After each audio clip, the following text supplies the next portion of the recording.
ایک حدیث شریف میں ہے، جناب رسول اللہ صلی اللہ علیہ وسلم سے سوال کیا گیا کہ کون سا گناہ سب سے بڑا؟ آپ نے فرمایا اللہ کے ساتھ شرک کرنا، مخلوق میں سے کسی کو اللہ کا شریک ٹھہرانا۔ اللہ ایک ہے، اس کا کوئی شریک نہیں، اس کا کوئی برابر نہیں، اس کا کوئی ہمسر نہیں، اس کی کوئی اولاد نہیں۔ وہ اکیلا ہے، وہی پیدا کرنے والا ہے، وہی ساری دنیا کو چلانے والا ہے، وہی روزی دینے والا ہے، وہی پالنے والا ہے، سب کچھ اسی کے قبضے قدرت میں ہے۔ اس کے ساتھ کسی کو شریک ٹھہرانا یہ سب سے بڑا گناہ ہے، سب سے بڑا جرم ہے۔ اس حدیث میں سوال کرنے والے نے آپ سے پوچھا کہ اے اللہ کے نبی صلی اللہ علیہ وسلم، پھر اس کے بعد کون سا گناہ سب سے بڑا ہے؟ آپ نے فرمایا ان تزانی حلیلۃ جارک۔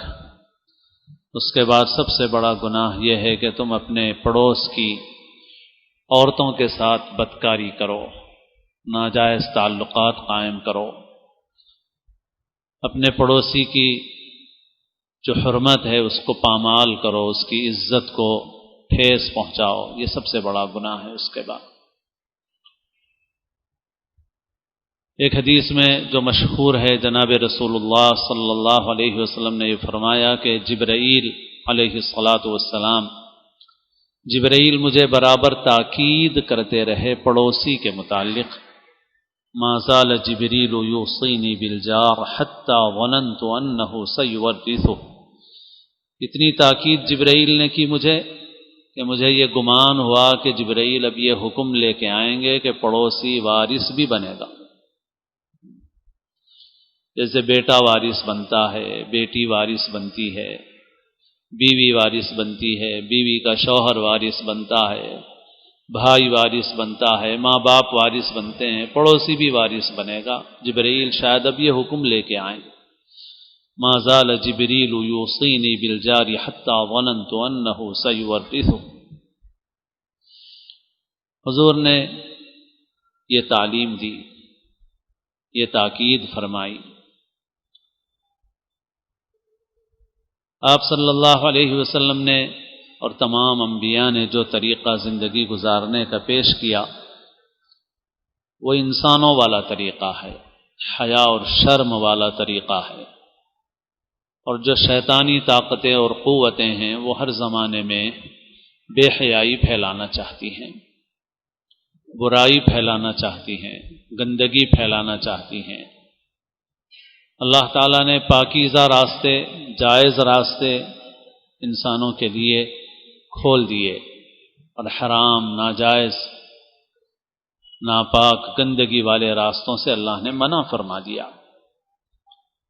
انسان کی جو فطری ضرورتیں ہیں ان کے لیے جائز راستے رکھے، ناجائز راستوں سے منع فرمایا۔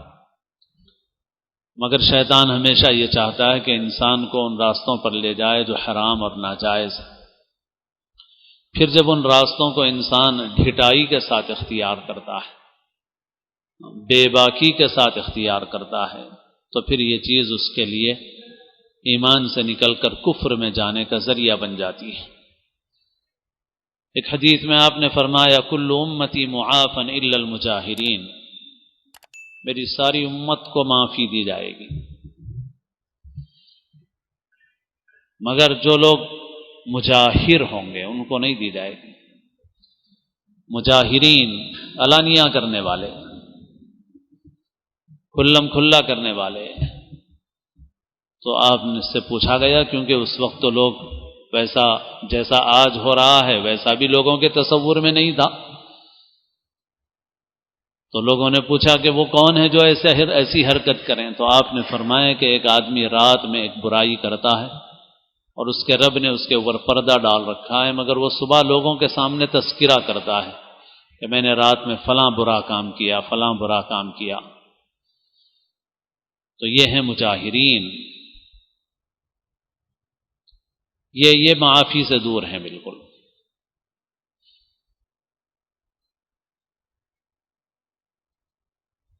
اب جب بے باکی اور ڈھٹائی ایسی ہو جاتی ہے تو پھر بہت خطرہ ہو جاتا ہے. پھر ایسے ہی جب برائی کو برائی نہیں سمجھا جاتا تو ایمان خطرے میں پڑ جاتا ہے. شراب کوئی آدمی پیتا ہے اپنی حماقت سے، اپنی نالائقی سے، لیکن جب تک اس شراب کو برا سمجھتا ہے، حرام سمجھتا ہے، گندا عمل سمجھتا ہے شراب پینے کو، مگر یہ سمجھتا ہے کہ میں غلطی کر رہا ہوں، کہ میں یہ کر رہا ہوں، میں شراب پی رہا ہوں، تو وہ کتنی ہی شراب پیے، گناہگار ضرور ہے وہ، لیکن مسلمان باقی ہے ابھی، اس کا اسلام ختم نہیں ہوا، اس کا ایمان ختم نہیں ہوا. جب تک وہ اسے برا سمجھ رہا ہے، حرام سمجھ رہا ہے، اس کام کو غلط سمجھ رہا ہے، گندا سمجھ رہا ہے، اس وقت تک مسلمان ہے وہ، چاہے وہ روزانہ صبح پیتا ہو، شام پیتا ہو، مگر اس وقت تک بھی وہ مسلمان باقی ہے. اور جب وہ اسے حلال سمجھے، اسے جائز سمجھ لے، تو پھر علماء سے پوچھ لیجئے وہ مسلمان باقی نہیں رہتا. آج ہمارے معاشرے میں بے حیائیاں کچھ اتنی عام ہو گئی ہیں خود مسلمانوں کے اپنے معاشرے میں اور خالص مسلمانوں کی آبادیوں اور بستیوں میں کہ لوگ اب ان کو برا نہیں سمجھ رہے ہیں، اب فیشن بنا لیا گیا. بے حیائی اور بے غیرتی غالب آ گئی ہے. اب ایک مسلمان نوجوان جسے اپنے پڑوسی کی عزت و عصمت کا محافظ ہونا چاہیے تھا، وہی مسلمان نوجوان اپنے پڑوسی کی عزت و عصمت کا ڈاکو بنا ہوا ہے.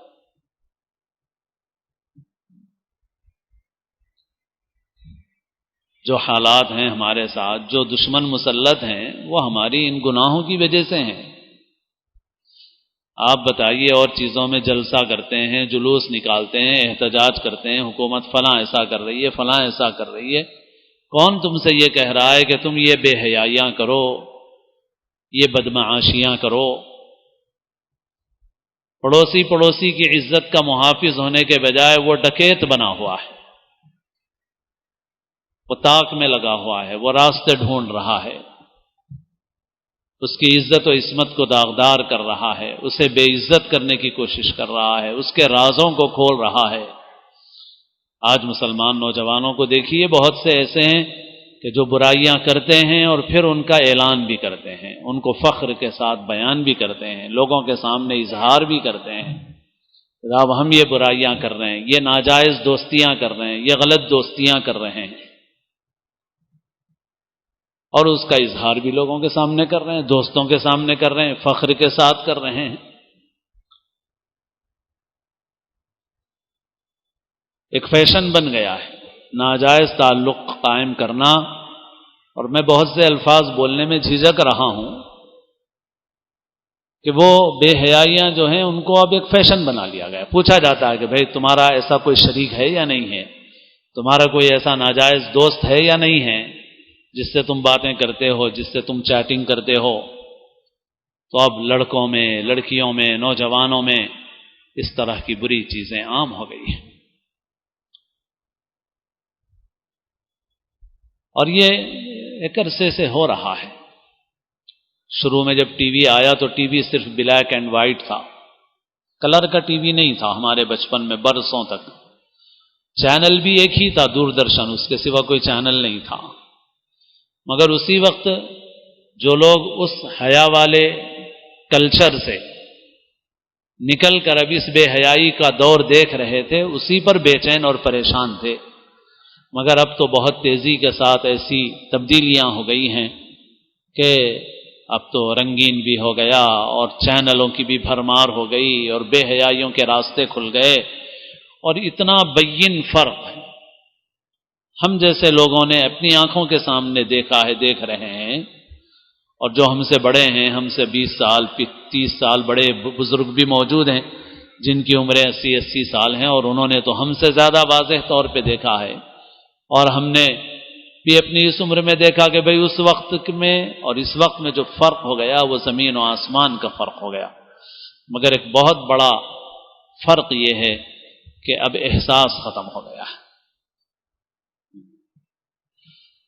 برائیاں تو بڑھ گئی ہیں، لیکن جو بہت بڑا فرق ہے وہ بہت بڑا فرق یہ ہے کہ اب احساس ختم ہو گیا، اب ان برائیوں کے عادی ہو چکے ہیں، وہ ایک کامن چیز بن گئی ہے، وہ ایک معمول کی چیز ہو گئی ہے، اب اس کے اوپر کوئی حساسیت نہیں ہے، اس پہ کوئی ناگواری نہیں ہے۔ جس وقت علماء شروع میں بولتے تھے تو لوگ بولتے تھے یہ لوگ ایسے ہی ہیں، ہر چیز میں ایسے ہی پیچھے پڑے ہوئے رہتے ہیں، امت کو پیچھے کر دیں گے یہ لوگ، اس کے بغیر کوئی ترقی کیسے کرے گا۔ ہم بھی جب پڑھ کے آئے تھے اور شروع میں تقریریں کرتے تھے تو ہم کو بہت کچھ پڑھے لکھے لوگ ایسے ملتے تھے بیانوں کے بعد جو ہم کو بھی سمجھاتے تھے کہ مولانا آپ کو نہیں معلوم، اب یہ نہیں رکھے نہیں کرے تو نہیں چلتا، بچے آگے نہیں بڑھ سکتے، ترقی نہیں کر سکتے۔ مگر اب نہیں مل رہا ہے کوئی ہم کو، کیونکہ اب تو وہ اپنی اولادوں میں وہ کچھ بھگت رہے ہیں کہ اب تو وہ بھی نہیں بولیں گے، وہ خود بھگت رہے ہیں اپنی اولادوں میں، وہ خود دیکھ رہے ہیں کہ کیا نتیجے نکل رہے ہیں اس کے، تو اب نہیں بولیں گے کوئی۔ تو بہرحال اس وقت سے ہی علماء نے آپ کو بتایا، میں کبھی کبھی اس سے پہلے بھی عرض کرتا رہا ہوں کہ بعض وقت ہم وہ برائیاں جو یورپ میں ہیں، انگریزوں میں ہیں، انگریز ملکوں میں ہیں، ہم ان برائیوں کا تذکرہ کرتے ہیں تو سننے والا یہ سوچتا ہے کہ بھائی وہ باتیں آپ کیوں بیان کر رہے ہیں؟ تو ہم اس لیے بیان کر رہے ہیں کہ آپ جس ٹرین میں بیٹھے ہوئے ہیں وہ ٹرین اسی اسٹیشن کی طرف جا رہی ہے۔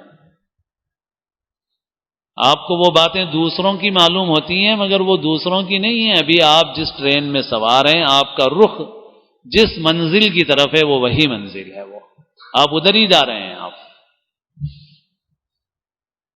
اس لیے ابھی بھی وقت ہے کہ اپنی ٹرین بدل دیجئے، اپنا رخ بدل دیجئے، اور اب اس کے بھیانک نتیجے ہمارے سامنے ہیں۔ اور مسلمان نوجوان کو جیسا باکردار ہونا چاہیے، عصمت و عزت کا محافظ ہونا چاہیے، اس کے بجائے اس کا معاملہ الٹا ہو گیا ہے۔ بعض وقت ہمارے معاشرے میں غیر مسلم کے ساتھ کوئی لڑکی نظر آئے تو ہمارے مسلمان نوجوان بہت غصے اور اشتعال کا اظہار کرتے ہیں، اور وجہ ہے، فطری ہے یہ بات، غلط نہیں ہے، میں نہیں کہہ رہا ہوں غلط ہے، مگر ان میں سے کچھ نوجوان ایسے بھی ہیں جو غیر مسلم کے ساتھ دیکھ کے تو مشتعل ہیں مگر مسلمان کے ساتھ بدکاری پہ مشتعل نہیں ہیں۔ یہ اسلام نہیں ہے، یہ آپ کی نفسانیت ہے، اس میں آپ کا نفس ہے، یہ اللہ کے لیے نہیں ہے آپ کا غصہ۔ یعنی اگر آپ کو اگر ناجائز تعلقات کے ساتھ کسی پارک میں، کسی سڑک پہ کسی مسلمان کے ساتھ نظر آئے اور ناجائز تعلق ہے تو آپ کو اس پہ غم و غصہ اور ناراضگی نہیں ہے، اور غیر مسلم کے ساتھ نظر آئے تو ناراضگی ہے، تو یہ کون سا اسلام ہے؟ کیسا اسلام ہے یہ؟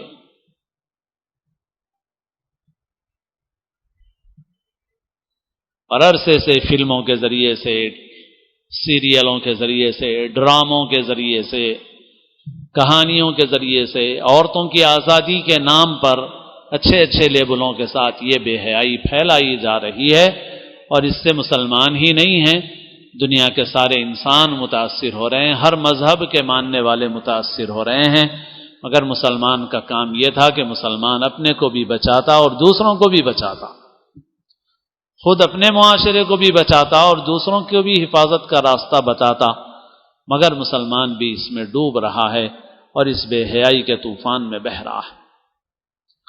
ابھی ہمارے شہر میں کچھ ایسی خبریں آ رہی ہیں کہ کچھ ایسے ایپ بنائے گئے ہیں جس میں ناجائز تعلقات کے راستے ہموار کیے گئے ہیں۔